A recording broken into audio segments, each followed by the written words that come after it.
Hello there, folks. Badass here, and I seem to have forgotten my hat today, but that's alright. It's super hot out, and today's episode is going to be a little different anyhow.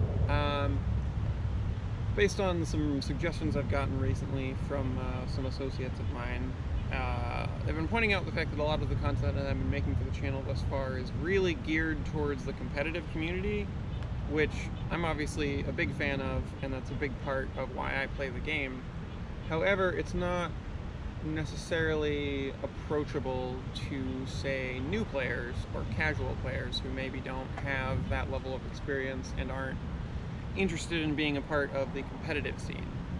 So I'm starting a new video series kind of based around introductions and explaining some of the more complicated nuances of this game to new players who, you know, maybe are just starting playing the game for the first time, or are coming back after having played years ago. At any rate, that's where I'm going today, because there's a lot of aspects of this game that it doesn't really explain to you very well, and lots of things that are not readily apparent to, you know, new or casual players. So starting off with the very basics, catching Pokemon is obviously the primary part of this game, and is the main way that you generate resources, being Stardust and experience. Well, Stardust, experience, and candy. Once you have captured said Pokemon, you have access to a number of things here. First of all, I want to point out that this arc above the Pokemon is indicative of what level the Pokemon is. Now, a Pokemon's level cap changes and grows over time as you, the player, level up. So it's bound to look different for someone like me who's a level 40 player versus someone who's new to the game. Because when you first start out, the level cap is pretty low, and as you, the player, gain levels, the maximum level of the Pokemon you can catch also goes up. Beyond that, you have the CP, which is really just a literal representation of the Pokemon's combat power. That's what CP stands for, combat power. Which is not necessarily a good or viable indicator of how strong the Pokemon is. There's something else that you're going to want to pay attention to for that. Now, I'm just going to go ahead and catch this Walamer here. I'm feeding it a pineapple berry because Walamer is one of the Pokemon that requires a ton of candy to evolve. So using pineapple berries on it is a good way to double up on the candy you receive from a Pokemon. Which, by the way, a fun little talking point about candy and Stardust that you get from Pokemon. First form Pokemon, such as Walamer or the Wingull that I just caught, will give you 100 Stardust and 3 candies to start off with. If you find a second form Pokemon, say, you know, something in its second form like a Charmeleon or a, what is it, Wingull? At any rate, if you catch a second form Pokemon in the wild, you get more candy for it. You get 5 candy and you get 300 Stardust. And then if you are fortunate enough to find a third form Pokemon will give you 500 Stardust and 10 candies. And all of those numbers are affected by items. So if you feed a pineapple berry to a third form Pokemon and then catch it, it doubles the candy you get from 10 up to 20. So, good things to be aware of.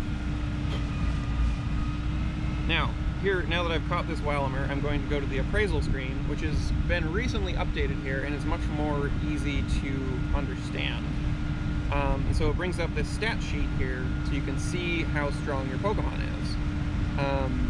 And as a new player just starting out, I would recommend that you keep an eye out for anything that has really high IVs. So something with 3 stars or all of their stats above that third line. Because in the long run, those Pokemon are going to be much more valuable to you for the purposes of rating and leveling up powering up, evolving, and also defending gyms. Lots of bugs here.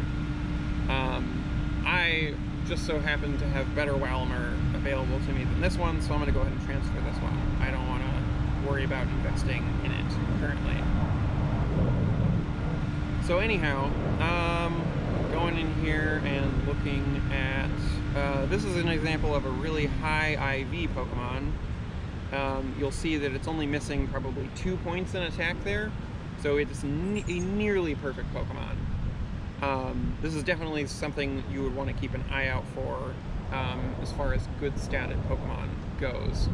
Now, there are different IVs that one might look for if you're looking to get into competitive Pokemon specifically, but that's a topic for a different video. I'm not going to get into that right now. Obviously, you just want to be catching everything in sight because that's the best way to gain XP and stock up on candy and Stardust, as I've mentioned. And getting into kind of more of the main point of this video, as I've mentioned a couple times, Stardust is probably the most valuable resource available to you in the game, and it's the most pain in the butt to have to accumulate based on the fact that you use Stardust for a lot of things in this game. You use Stardust for trading, you use Stardust to unlock second charge moves for Pokemon, which is useful in either PvP or in just raiding battles as well, because obviously more moves means that your Pokemon is more versatile. So if you have something with really, really good IVs, you can make it more useful in raiding battles by giving it a second charge move. And the charge moves that Pokemon have available to them change over time and also change based on what form they're in. But don't worry, even if you unlock a second charge move for a first or second form Pokemon, it will keep that second charge move when it evolves, even though all of the moves will be randomly shuffled. So let's see, beyond that, yeah, Stardust. Stardust is the thing that is good to have. You also use Stardust for powering up Pokemon, which is something I would recommend you hold off on doing until you have good Pokemon to power up. It's definitely also worth noting that different species of Pokemon have higher CP potentials than others. For example, I have a perfect level 40 Dragonite here that caps out at 3,792 CP versus, let me scroll down here, my perfect Poliwrath, which is also level 40 but only caps out at 2,586 CP. So having some level of awareness of which Pokemon are stronger than others is definitely going to be useful information to have, and really the only way to learn about that is just by either doing your research or just playing the game and keeping an eye on what Pokemon are most powerful in gyms that you fight against or add Pokemon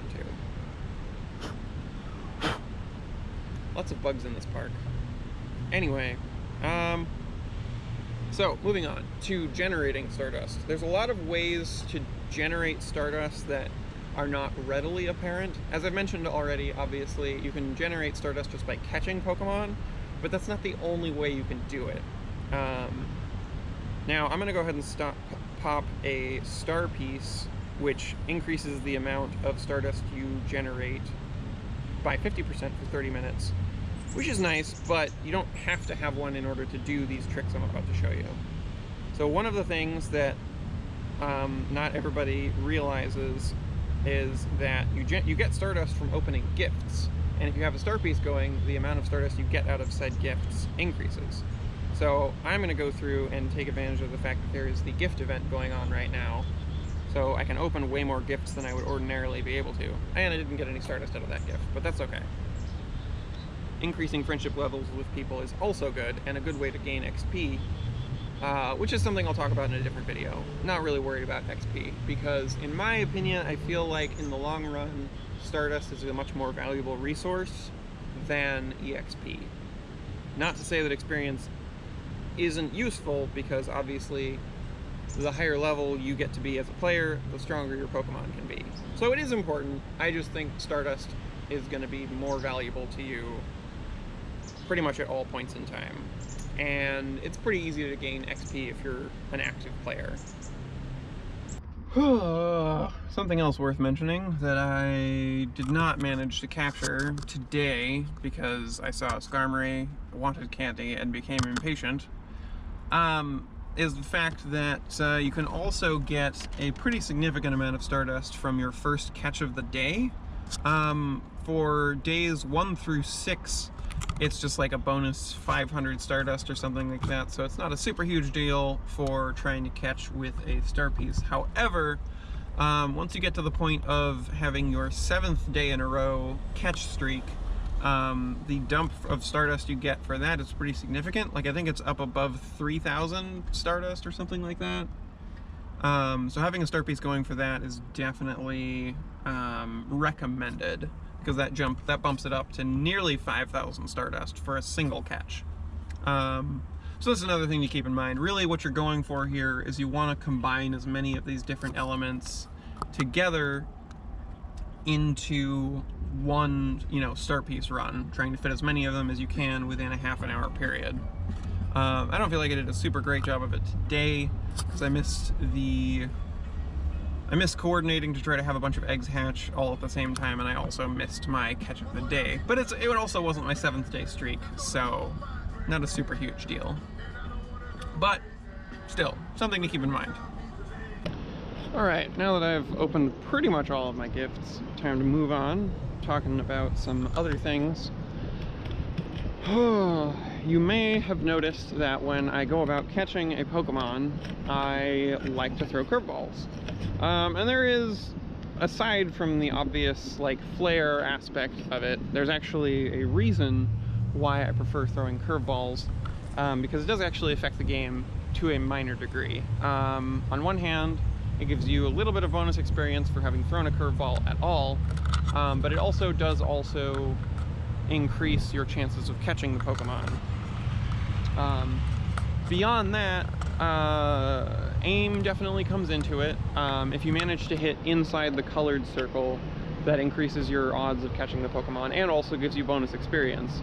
Now, the size of the colored circle when you hit inside of it also does determine what kind of throw it gets labeled as, being the largest indicator being nice throws, and then kind of the moderate range would be a great throw, and then if it's very small, you might be fortunate enough to get an excellent throw. But those are hard to land consistently, even for pretty experienced players. But still, I would recommend implementing curveballs into your regular usage, if possible. Now, I've walked over to this gym for a specific reason. I put a Pokemon in here when I showed up at the park, but now I'm going to show you a trick you can use to get Stardust out of gym. Hold up there. I'm interjecting to correct myself, because in the original filming of this video, I actually presented some misinformation that I have learned recently is false. When I was filming this, I was under the impression that when you feed berries to Pokemon in gyms, as long as you kept your berry feeding combo going, the amount of Stardust you get for each berry progressively increases, which is not true. It's actually just 20 Stardust per berry, and if you feed a bunch of berries in succession with each other, it just shows the cumulative amount of Stardust that you've generated this time, this instance of you feeding berries to Pokemon in a gym. But it doesn't actually increase the amount of dust you get for each berry, which is unfortunate, because that was a really convenient and nice thing to think was an actual real thing, but it's not true. You just get 20 Stardust per berry, and 30 Stardust with a Star Piece going, which is cool, I guess. It's better than just throwing berries away, so it's a good way to clear out your inventory if you're running out of space. And then, of course, there's also the factor of if you have a Pokemon in a gym, you can access the gym remotely from just going to your Pokemon that's in the gym in your Pokemon list, which is cool. So, like, at the end of the day, if you're going through your inventory and you still have a Pokemon in a gym, you can go dump a bunch of berries into that gym to, get some bonus Stardust out of it, which is neat. Even though you don't get quite as much Stardust as I originally thought that you do. One more thing that I forgot to mention is research. There's field research tasks that can give you Stardust, either in the form of catching Pokemon or just a 500 Stardust dump, stuff like that. And having a star piece going also increases the amount of Stardust you get out of those encounters as well. But more than that, I wanted to mention that the special research, any Stardust you get from special research also is affected by star pieces. I don't have any of those to demonstrate for you because I've completed all of them already.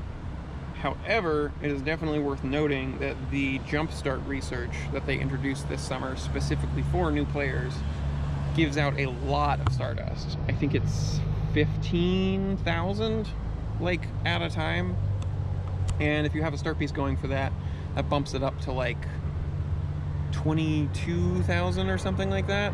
It's definitely worth investing a star piece in for sure. Oh, and you can also, there's a very small chance of getting candy out of gyms when you feed berries to Pokemon. As you might have seen in the video, I got a Skarmory candy from feeding that other person's Skarmory, which is pretty cool. So if there's a rare Pokemon in a gym or something that you need candy for, you can feed it a bunch of berries and maybe hopefully get a candy out of it. I know the chances are pretty low, but still also worth mentioning. Yeah, sorry I haven't uploaded in a minute. I had a pretty crappy mental health week last week, in addition to the whole Stardust event going on. So anytime I felt like I had motivation to do Pokemon stuff, I just wanted to go out and be grinding because I'm always thirsty for that Stardust. Which is part of the reason why I'm making this video, because I know that it's a valuable resource and that lots of people are trying to get their hands on it.